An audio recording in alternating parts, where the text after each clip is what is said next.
Hammaga assalomu alaykum. Bugun 5-mart payshanba kuni bozor ochildi. Xo'p, tilladagi vaziyatni ko'rib analiz qilib qo'ydim. Xo'p, seshanba va chorshanba kuni ishlaganim yo'q, sababi bozorni sal tushunmaganim uchun ishlamaslikka qaror qildim.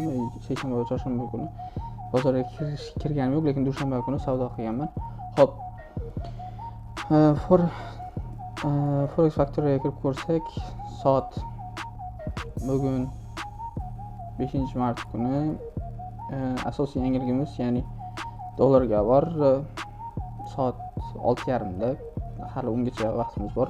Amerika sessiyasi bo'ladi. Xo'p, endi kanalda qanaqa turib videolarni qo'yishim, savdolarni ko'rsatib borishim qaysi tarafda bo'ladi? Ya'ni boshqalarga qaraganda nisbatan ajralib turish uchun, hamma deyman bu odamlarga puch g'oyani ko'rsatmaslik uchun, ya'ni kirish chiqish to'chkami, masalan, mamta kirdi, u Instagramda to'lib ketgan.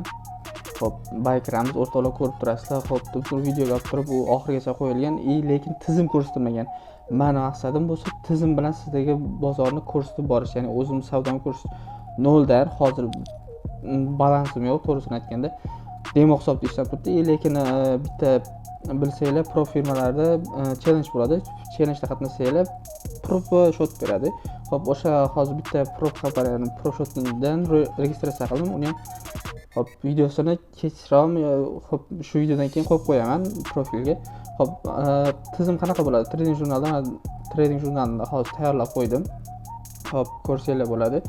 Bir boshdan date, ya'ni kuni, haftasi, xo'p, qaysi haftani qaysi kuni, Monday, Tuesday, Wednesday, xo'p, hammasi instrumentlar, dollar va hozir kirganlarning direction, qaysi tarafga buy, sell.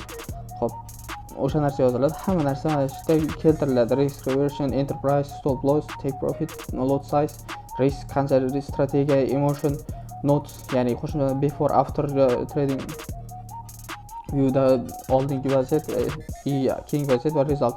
Keyin money qani dollarda, ya'ni foydani yozib qo'yiladi jurnalga.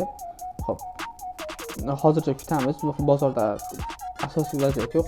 Asosiy savdoni Amerika sessiyasida kirsam kerak. Katta ehtimol bilan endi bozor vaziyat berishiga qaraymiz.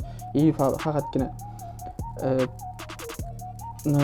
oltinga qarab qo'yamiz. Asosiy forex o'zi valyutalar bozori bo'lgandan keyin valyutalar bilan ko'proq ishlaymiz, nasib bo'lsa. Hammaga yaxshi kayfiyat, kunlar barakatli bo'lsin.